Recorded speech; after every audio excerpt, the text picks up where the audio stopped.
Assalamualaikum warahmatullahi wabarakatuh. Halo sahabat Aquamax. Hari ini tanggal 31 Desember 2020. Artinya besok kita udah masuk ke tahun 2021. Tahun yang sebenarnya istimewa buat dunia cupang hias ya.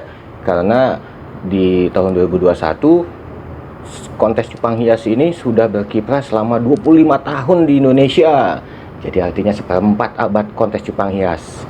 Nah, di video kali ini gue bakalan mereview, merefleksi perjalanan Betaholics ini selama tahun 2020.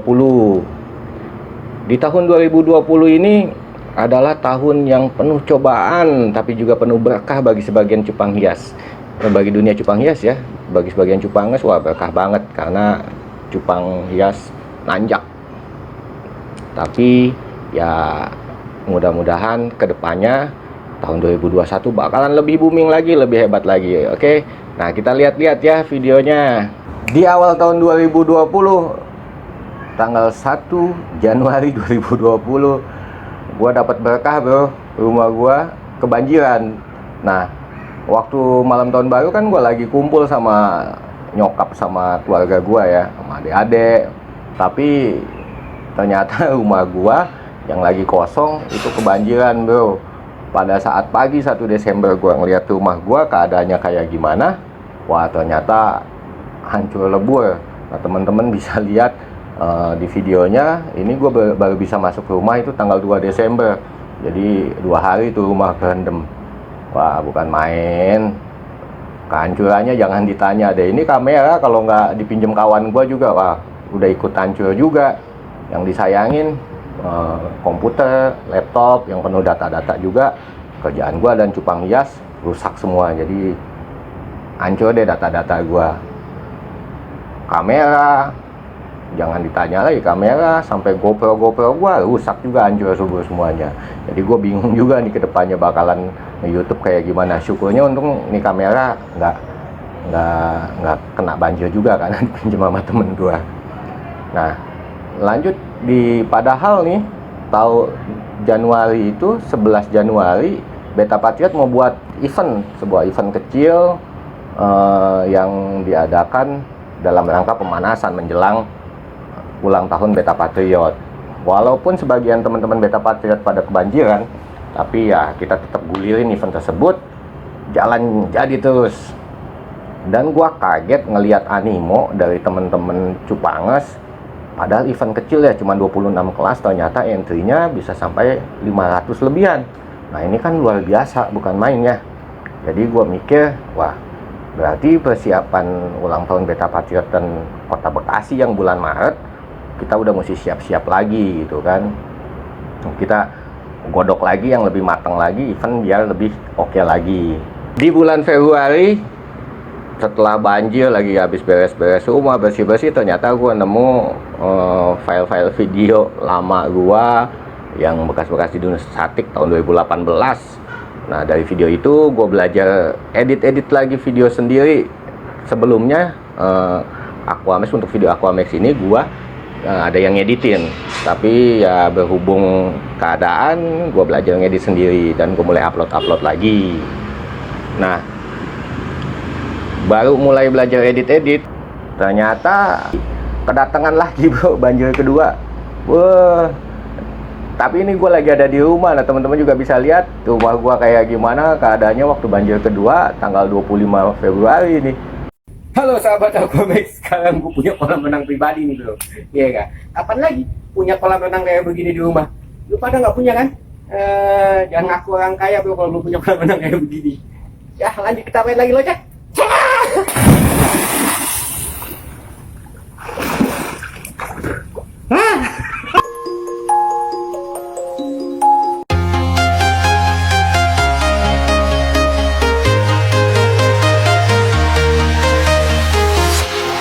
Walking alone, the streets are empty.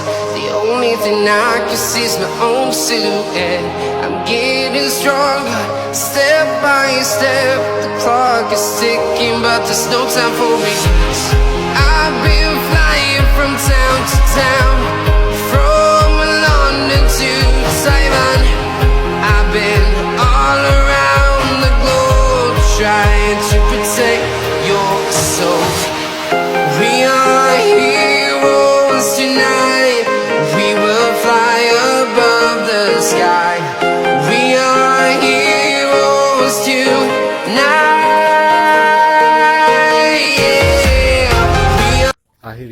korban kebanjiran kita pulang.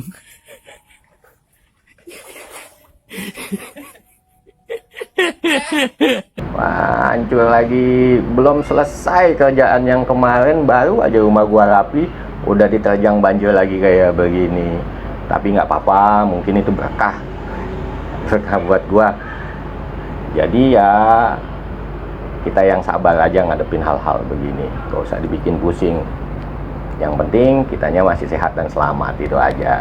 Setelah selesai beres-beres banjir dan lain-lain tuh akhir Februari, ternyata belum cukup guys. Coba aja ya, virus corona yang tadinya rame-rame di luar negeri masuk ke Indonesia dan membuat kontes-kontes di berbagai daerah berhenti total, karena memang dilarang membuat kegiatan yang mengundang orang banyak ya. Akhirnya selama sebulanan lebih itu nggak ada kontes sama sekali. Lokomotif industri Cupang Hias ini berhenti total, nggak ada kegiatan-kegiatan tentang kontes dan lain-lain, dan akhirnya menjadi lesu semuanya.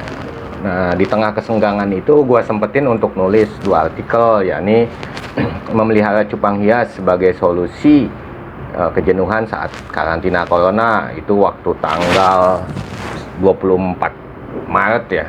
Dan lalu satu artikel lagi yaitu perbedaan antara plakat HMPK dan OHMPK, yang sebenarnya sih nggak ada perbedaan apa-apa ikannya, karena plakat-plakat juga.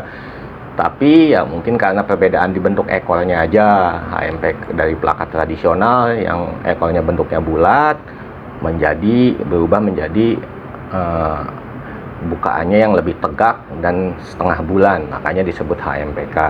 HMPK itu karena mungkin bukaannya over, jadi disebut over walaupun plakat. Itu aja sih perbedaannya, karena cuman ya persepsi orang bisa beda-beda. Nah, gue tulis artikel tersebut untuk mencerahkan teman-teman juga semuanya.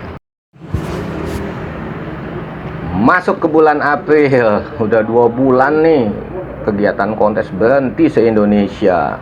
Nah, ini berimbas juga ke pasar ikan cupang hias nih, karena nggak ada lokomotifnya, nggak jalan, akhirnya roda transaksi agak tersendat. Nah, teman-teman banyak kedorong gimana caranya juga membuat sebuah kontes di masa pandemi yang begini nih. Akhirnya waktu itu senior-senior teman-teman di Jabodetabek berinisiatif kumpul bareng di suatu WA group untuk membuat sebuah kontes, untuk dikonsepkan sebuah kontes yang gimana caranya orang-orang nggak datang gitu. Nah, akhirnya seminggu setelah pembicaraan udah kayak bikin candi bro. Tanggal 26 April kita buat event pertama di tengah pandemi, di saat orang-orang lain tiarap dalam arti memang berhenti kegiatan, nggak berani berkumpul.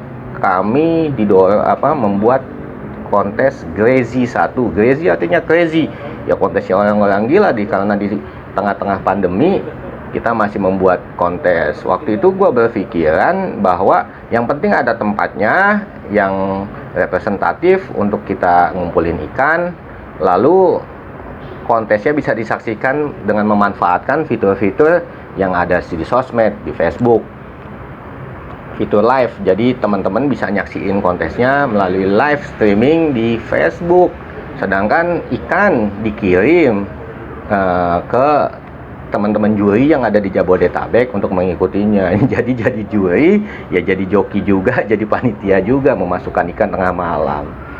Nah, di event Crazy perdana ini tembus sekitar 300 entrian lah. Kan kontes Crazy Crazy C19. Jadi kontes ini kontes perdana yang untuk umum di saat pandemi ini nih teman-teman ya. Jadi tapi kita akan melakukan dengan prosedur dan SOP protokol yang berlaku. Kontes perdana tanpa peserta yang hadir ya. Jadi ini langsung nominasi karena memang pesertanya cuma 3 dan warna benar semua. Ini karena bagi yang merasa memiliki. Gimana kesannya? Nggak bisa napas. Nggak bisa napas.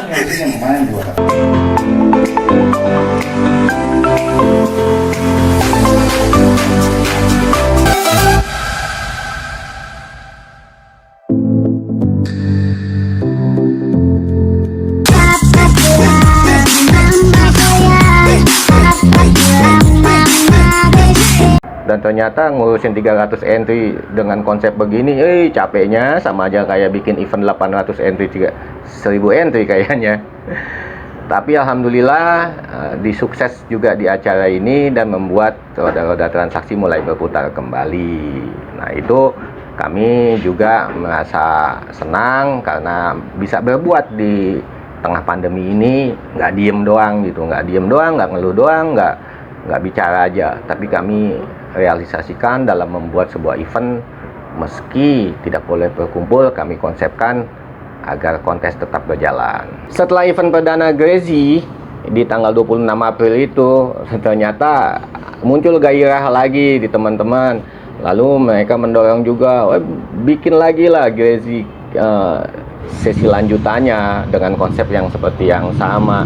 Cuman kan kita juga khawatir ya, karena memang corona lagi gencar-gencarnya, lagi tinggi-tingginya juga dikampanyekan agar kita diam di rumah. Tapi ya akhirnya di bulan Juni kita buat lagi Grazy kedua. Nah, kali ini dengan konsep yang sama, tetap sama, tapi ternyata animonya bukan main tingginya, sehingga pesertanya menyentuh hampir 600 entry. Wah, kalau capek jangan ditanya. Nah, teman-teman juga bisa lihat review videonya di kontes ini. Di sini ada, di kontes ini juga gua ada catatan terkait fenomenanya. Tiba-tiba seekor ikan berwarna belang-belang tongkoi bisa menyodok sebagai Grand Champion, bro. Lu bayangin, yang tadinya ikan yang nggak terlalu diperhitungkan bisa nyodok jadi Grand Champion. Artinya perkembangan ikan warna koi ini bukan main, udah luar biasa, bisa ngalahin loh jawara-jawara langganan Grand Champion seperti kelas bebas, Dragon, dan lain-lain. Itu memang luar biasa, bisa nyodok ke menjadi Grand Champion di kontes ini.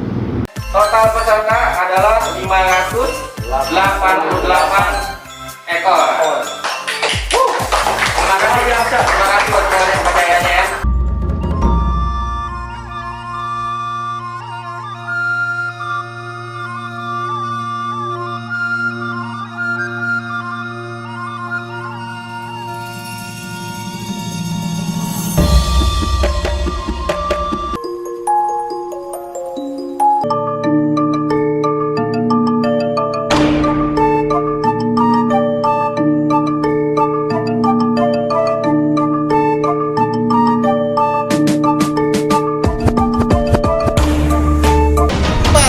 Mantap, koi.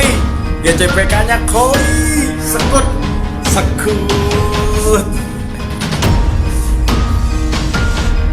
Wah, ini koi. Udah cepat nih. Koi GC yang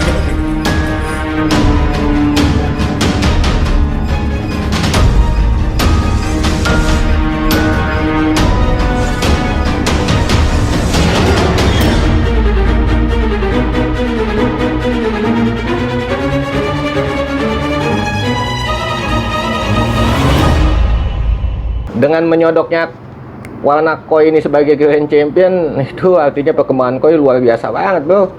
Ya kan? Udah formnya udah gila-gila lah, gua akuin. Nah, di bulan Juni ini karena titik jenuh masyarakat juga makin di rumah mulu, akhirnya YouTube itu jadi tontonan wajib gitu di tengah masyarakat. Dan ini juga berkat teman-teman YouTuber juga, akhirnya pamor cupang hias juga naik.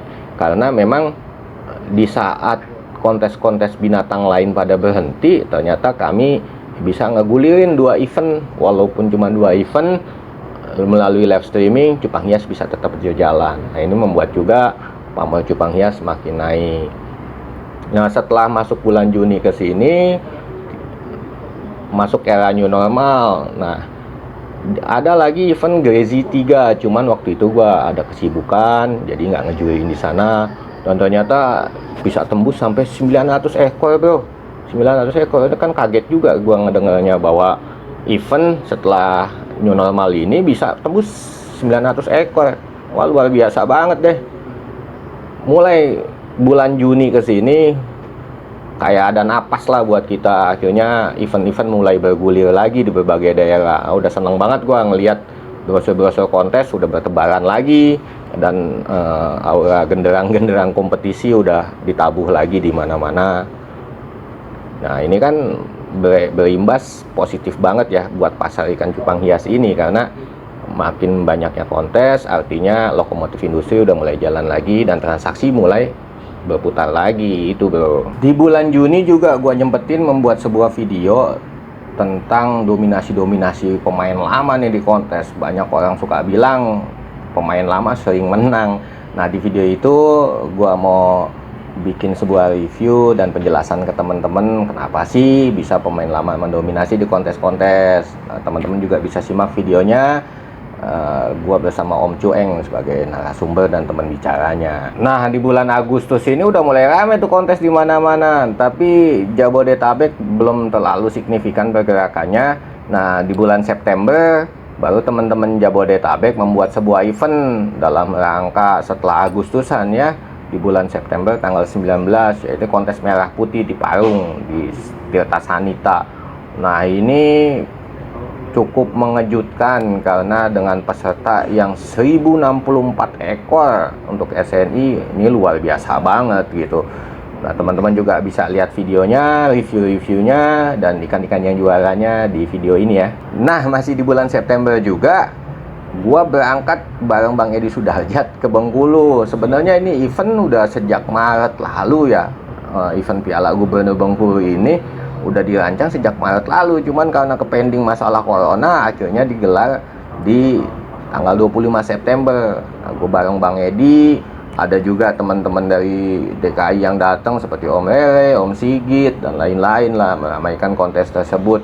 Ini kalau nggak salah kontesnya 25 kelas ya, tapi dengan entry 320-an. Nah ini udah cukup baik buat sebuah daerah yang baru pertama kali nyelenggarain kontes. Dan gue jadi senengnya itu gue bisa kenal teman-teman baru lagi yang tadinya nggak pernah ketemu, seperti Om Kibo, Om Joy, Om Ardi, dan Om Indra ya.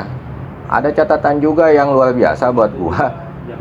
Di kontes ini kita diundang makan malam oleh Gubernur Bengkulu, bukan main bro, di gedung rakyat Bengkulu. Nah gua kaget juga, ternyata walaupun gubernurnya nggak hadir tapi digantikan oleh wakil gubernur.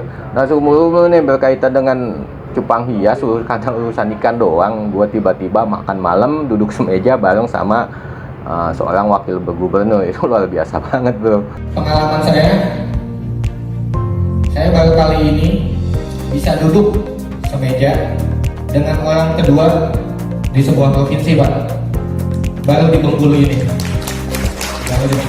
dan ini bukan main Pak, perhatian pemerintah terhadap ikan hias di sini. Nggak semua provinsi mempunyai perhatian khusus seperti ini terhadap ikan hias, dan kami apresiasi yang sebesar-besarnya Pak. Dan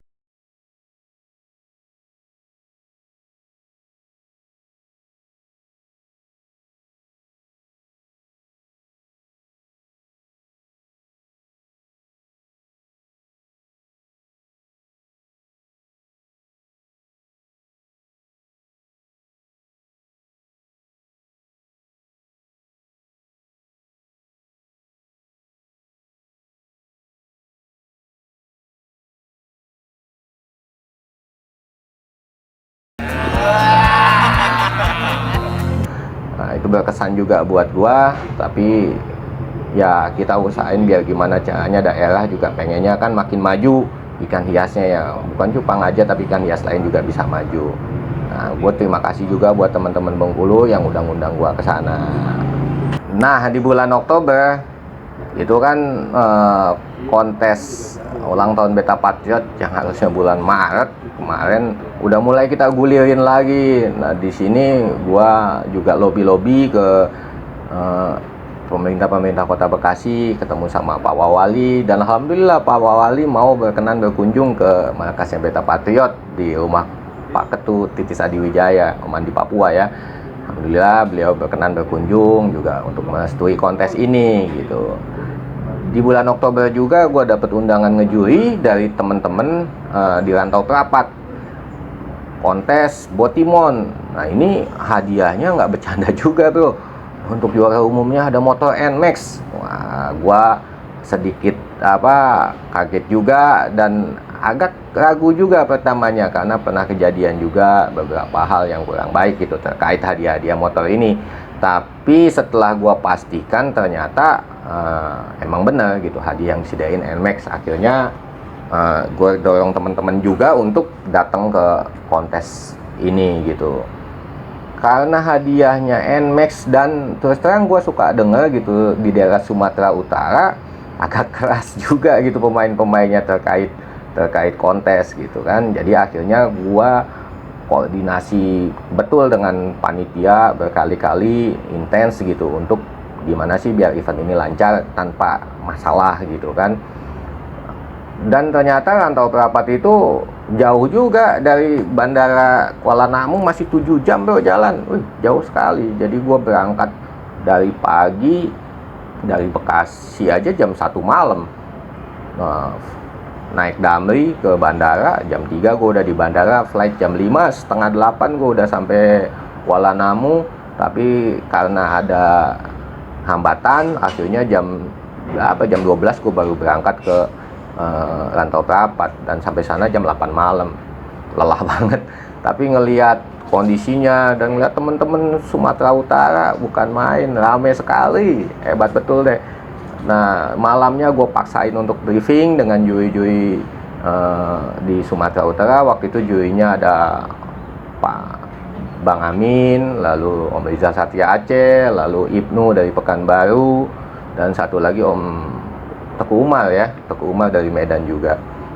Nah kita briefing gimana caranya biar kontes ini juga smooth, bersih, tanpa ada masalah ya kan.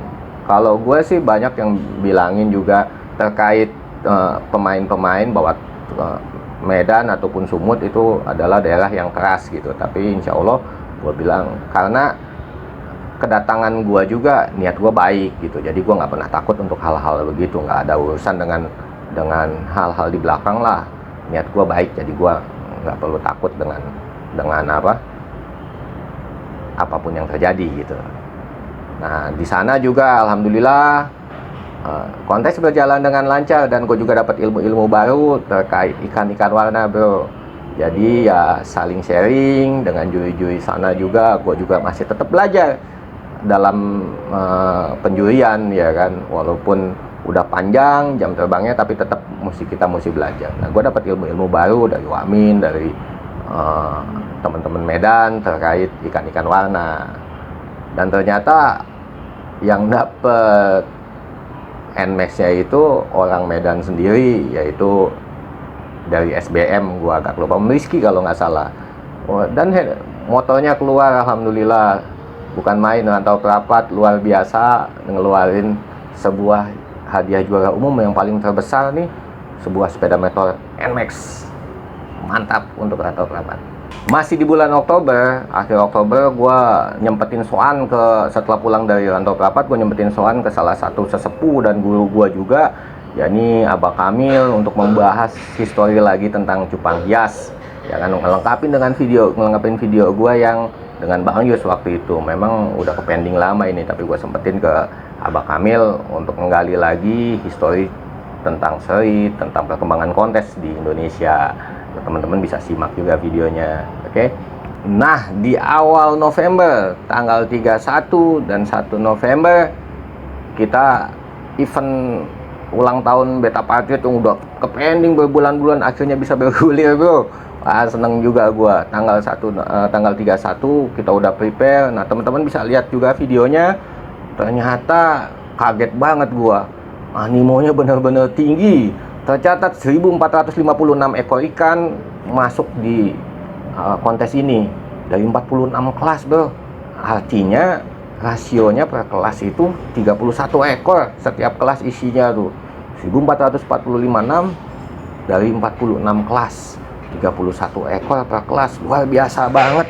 Nih event juga kaget gua, bener-bener event Patriot yang tersukses juga yang pernah kita laksanain. Terima kasih buat teman-teman semuanya yang udah berpartisipasi juga. Terima kasih buat teman sahabat-sahabat Patriot, kalian luar biasa di tahun ini bisa mewujudkan event yang begitu luar biasa. Nah, di sini juga gua ada catatan, ada seorang mantan menteri juga yang datang hadir ke kontes ini untuk menyerahkan piala, yaitu Pak Rohmin Dauri. Beliau adalah Menteri Kelautan dan Perikanan waktu 2001 sampai 2004, eranya Bu Megawati.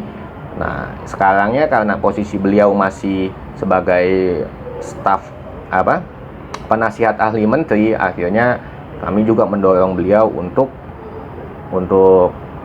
gimana caranya sih biar ada piala menteri lagi ataupun bahkan piala presiden. Nah, mudah-mudahan terjadi deh di 2021 karena kan menjelang 25 tahun Cupang Hias di Indonesia.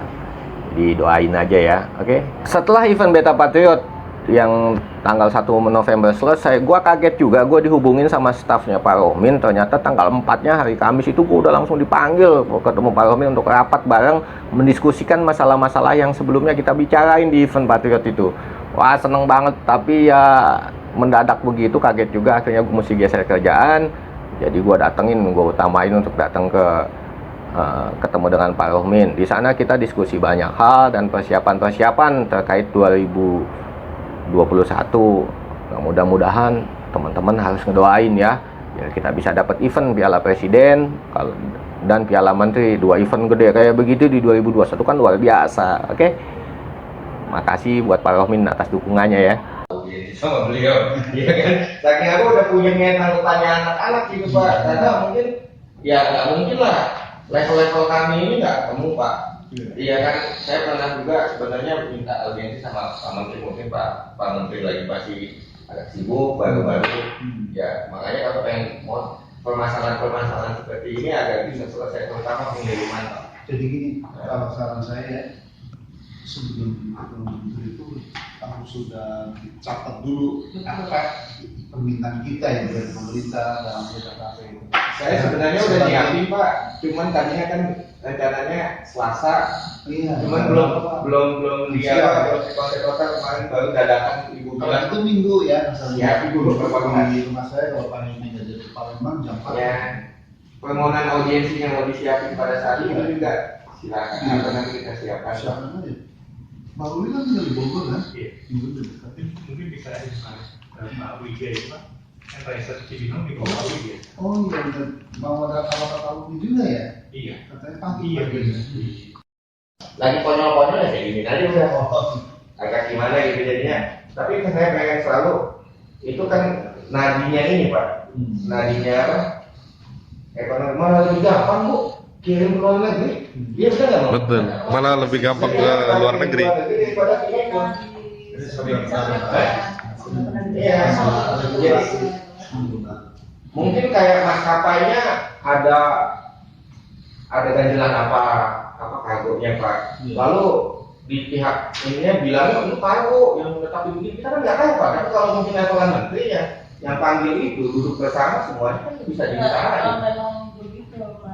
Jadi waktu kita sempat bicara masalah regulasi, pernah paparan juga, terus pernah rapat. Nah, di akhir November lalu, tanggal 28-29, gue berangkat ke Kalimantan bro, dalam rangka kontes yang dilaksanakan oleh anak-anak Unmul gitu, Universitas Mula Warman. Tanggal 28-29 November gue berangkat ke sana.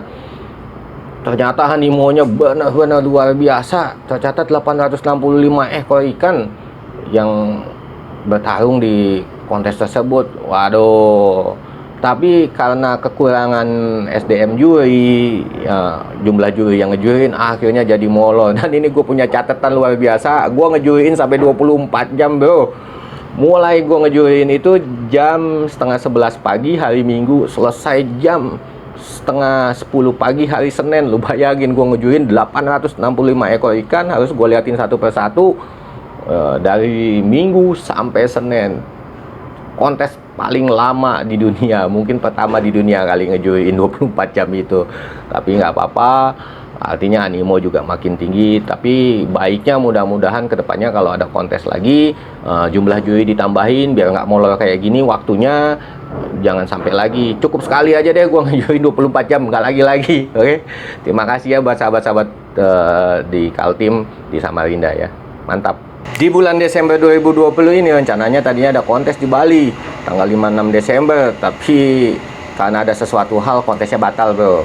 Cuman ya karena emang gue udah niat banget berangkat ke Bali, jadi gue tetap berangkat. Alhamdulillah gue dapet support dari teman-teman yang bukan main, udah support gue dari support tempat. Gue dikasih nginep di Nusa Dua Beach Hotel sama Kak Juji, lalu teman-teman yang udah nyumbang sponsor ke gue juga, lalu yang udah bantu gue keliling-keliling, Pak Gede Radit, ada banyak banget yang kalau musik gue sebutin panjang juga nih.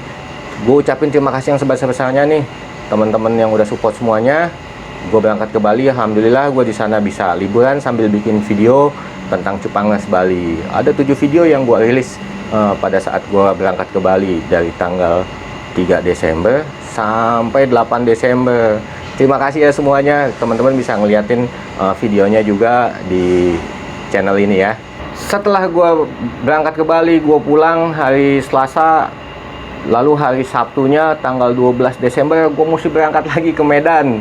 Jadi betul-betul tuh gue tuh dari tanggal 28-29 gue ke Samarinda ngejurin 24 jam, lalu vlogging ke Bali dari tanggal 3 sampai tanggal 8 Desember, lalu dilanjutkan lagi tanggal 12-13 ini gua ke Medan bro, dalam rangka ngejuriin di kontes beta tanah tempur.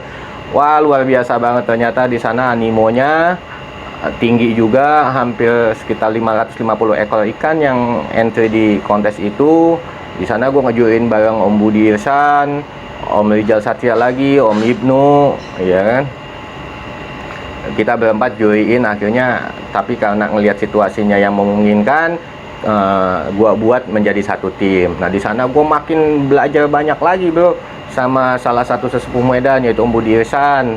Nah gua sempetin juga ke rumah beliau untuk membongkar farmnya beliau nih Om Budi Irsan, dan juga gua mau gali juga bikin video tentang sejarah fancy. Fancy itu adalah ikan yang menjadi brandnya Medan ya, dan menempatkan Medan ada di peta dunia bro, peta cupang hias dunia. Nah gue pengen gali sejarahnya lagi karena gue ingat omongan almarhum Om Iwan Golax, kalau mau bertanya tentang fancy tanya aja sama Om Budi Irsan. Nah, Om Budi ini memang udah gue kenal sejak 2010, dan pernah juga waktu saat tahun 2015 ada kontes Piala KKP itu gue ngundang Om Iwan Golax untuk menjadi narasumber ikan fancy, tapi Om Iwan Golax juga menolak, tetap mereferensikan Om Budi Irsan.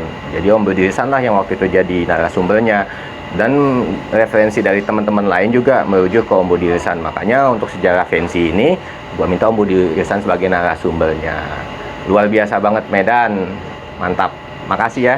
Nah di akhir Desember lalu ada kontes lagi di Parung, di Saung Semeja, dan kelasnya juga ada sekitar 60. Ini menjadi kontes tutup tahun, akhir di tutup tahun ya, tanggal 267 hampir semua. Ada beberapa kontes yang bentrok juga untuk kontes tutup akhir tahun. Di kontes Parung ini ada 1067 ekor kalau nggak salah. Luar biasa, padahal dalam suasana liburan Natal dan Tahun Baru, tapi masih bisa entry tembus di atas 1000. Luar biasa. Terima kasih buat teman-teman yang udah berpartisipasi semuanya di kontes Parung. Terima kasih juga buat panitia, mantap. Nah sahabat Aquamax, itulah Betaholics Journey selama 2020, perjalanan tahun 2020 yang gua jalanin, juga sedikit rangkuman dari dunia cupang hias yang ada di 2020. Nah teman-teman juga tahu bahwa tahun 2020 adalah tahun yang penuh cobaan tapi juga penuh berkah bagi dunia cupang hias ya, karena di tahun 2020 ini ikan cupang menjadi booming kembali, luar biasa. Teman-teman juga harus selalu ingat bahwa kita itu bukan siapa-siapa tanpa ikan cupang hias. Agung Karim nggak akan dikenal oleh teman-teman tanpa cupang hias. Kita saling mengenal dan dikenal karena cupang hias. Jadi stay humble, stay low profile, tenang aja, jangan terlalu jumawa kalau kita sukses. Ingat bro, kita itu bukan siapa-siapa tanpa cupang hias. Kita mengenal dan saling dikenal itu karena cupang hias. A small fish with a huge world, ya kan? Ikan yang kecil dengan dunia yang besar. Jadi semoga di tahun 2021 cupang hias makin jaya makin maju. Karena tahun 2021 adalah 25 tahun sejarah potensi cupang hias berkiprah di Indonesia. Jadi kita harus semarakan lagi, bro. Ya, biar makin maju, makin rame. Nah, sekian itulah rangkuman gua selama tahun 2020. Gua Agung Karim mengucapkan selamat tahun baru 2021. Semoga cupang seluruh Indonesia makin jaya, makin sukses, dan diberikan kesehatan selalu di tahun 2021. Pemain datang dan pergi, cupang hias selalu lestari. Salam Betaholics.